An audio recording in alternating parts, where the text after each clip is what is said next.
So the theme today, there's a lot of things I talk about: investments, real estate trends, population shifts, economy. But the real theme today is a global race for leadership. That's what we're seeing, and we'll see intensify in the next decade. And it is a global economy now. That's one of the shifts we're seeing today. The leaders here or anywhere that dominate key technologies or products end up being global leaders and have 6 billion plus consumers, not just a couple 100 million in the U.S. or 1 billion in the developed world or whatever. Most important trend we're going to talk about today, in the next decade, we call the Roaring 2000s, in comparison to the Roaring 20s. We're going to establish the leaders in all types of new products, technologies, and industries here and around the world 10 years from now. Nothing will be more important than where your business is 10 years from now, and it doesn't matter if you're not the leader today. It's great.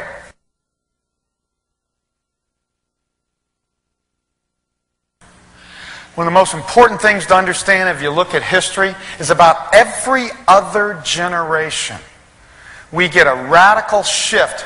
New technologies emerge, and about 4 decades later, radical new business models emerge, like the assembly line that followed cars.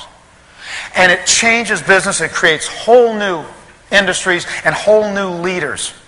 Most of the leading mass market corporations of today, we're still growing around the world, billions of new consumers, were established in the late Roaring 20s, early 30s. And they've been the leaders ever since. Predictability.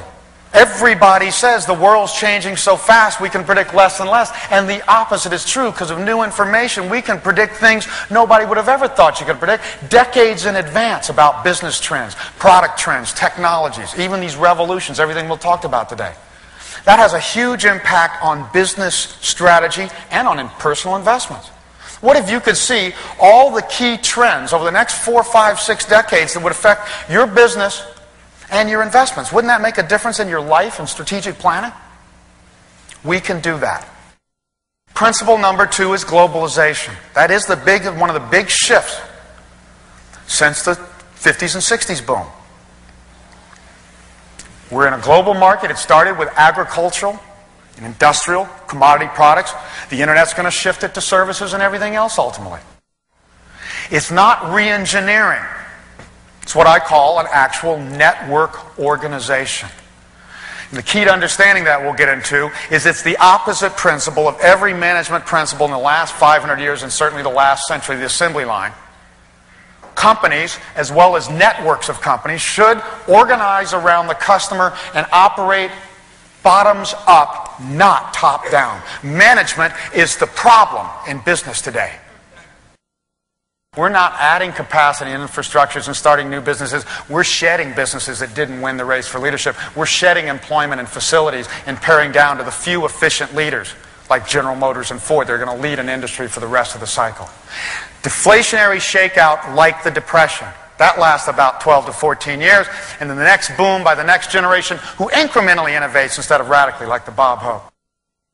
Korea has the strongest demographics not only in the next decade, but strong demographics are spending into 2020. Korea was down 80% in 1998, and we said that's the #1 place to buy. Down 80% with the strongest demographics. We said the markets were wrong. The rest of Asia was not going to go like Japan. Japan's down for demographic reasons. The rest of Asia is going to come back so fast you won't believe it, and it's still happening, and it will continue. The internet is to the new economy what the assembly line was to the old. It's a whole new way of doing business. It's not just a way to talk to friends. It's not just a way to automate parts of your business. It's a whole new way to do business. That's how you're going to win the race for leadership, understanding this new business model. And that's the biggest advantage a smaller company has versus a larger competitor who's going to tend to be a lot slower to adopt something new.